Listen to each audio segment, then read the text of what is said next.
Hi, it's Paul, and today I'm an old man with an answer to the question, why do you buy Ryobi One Plus tools, Paul? Well, it's fairly simple, but let's go have a chat.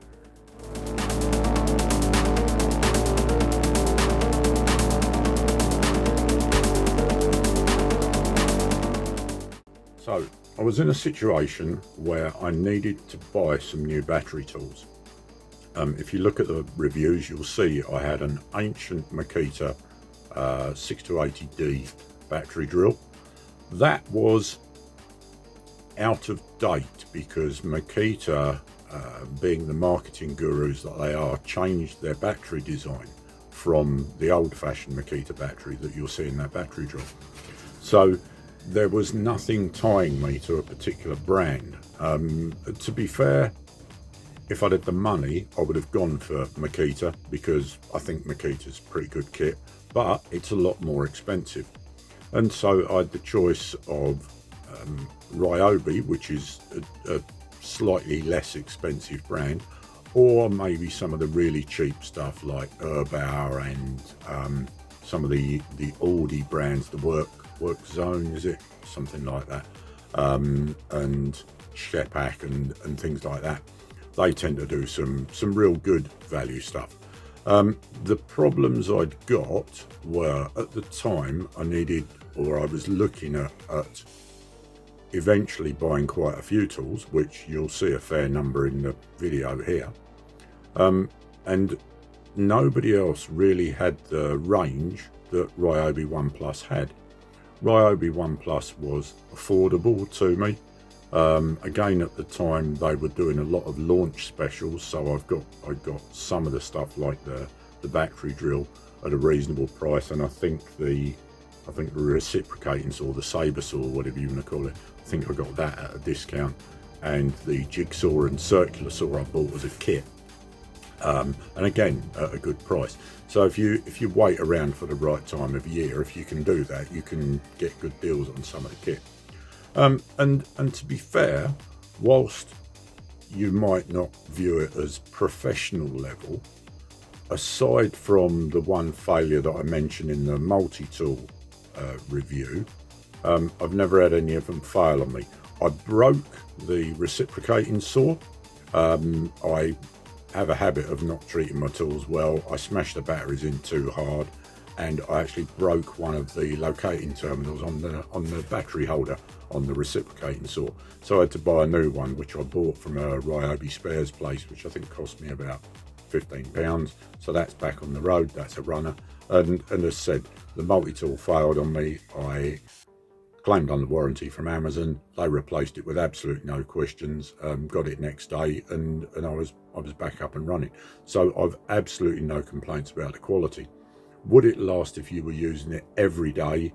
If you were, well, whatever you are. So for instance, I've got a nut driver somewhere. Would the nut driver last if you were using it as a scaffolder?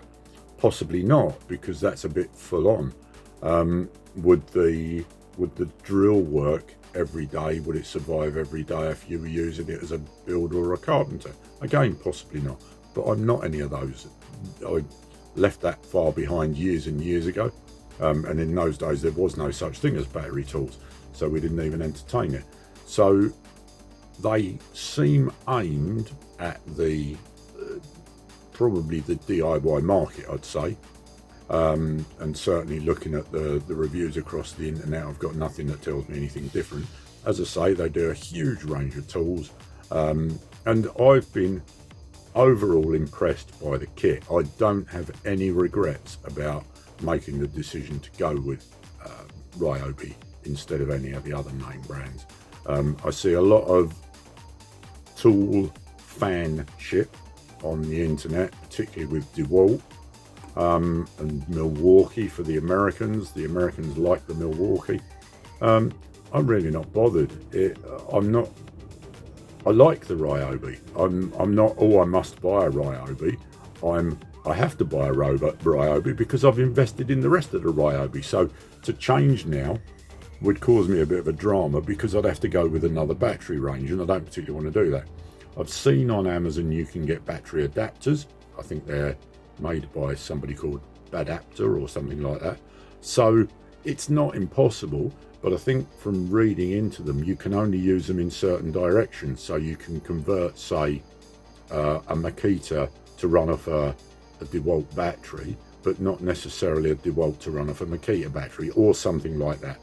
Go have a look on the Bad Apter website, and I'm sure it will tell you. But am I regretting any of my Ryobi purchases? No, not in the slightest. They do exactly what's expected from them.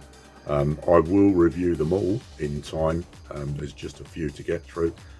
What isn't shown on the table is I also have a circular saw. I'll review that as well. And so, as a general recommendation, as a DIY product, if you're looking for a battery power tool, then I see no reason not to recommend the Ryobi range. You'll see on my page, on my website on oldmanwith.com, you'll see links, Amazon links to all of the tools that I possess, and some of them, well, quite a few of them are Ryobi. And you'll also see links to the individual tools below in the descriptions for all the YouTube videos where I do the reviews. One word of warning, these are affiliate links, so I do earn a small amount of money out of Amazon for advertising, but I'm not sponsored by Ryobi or anyone else. I purely use their products because they do what I need them to do. I've paid for them all myself. Every single one of them is bought and paid for, haven't gotten by any other means. So yeah, sure, I'd recommend them. I have no reason not to, but I have no pressure to do so. So, hope the video has been of some use to you. If it has, please consider liking and subscribing. That helps us on the channel, helps us on YouTube generally. If you've got any comments, please put them in the comments below. They make all the difference because it means I can interact with you as the audience. And if you've got any questions, please add them down there as well. Other than that, thanks as always for watching. See you in the next one. Bye.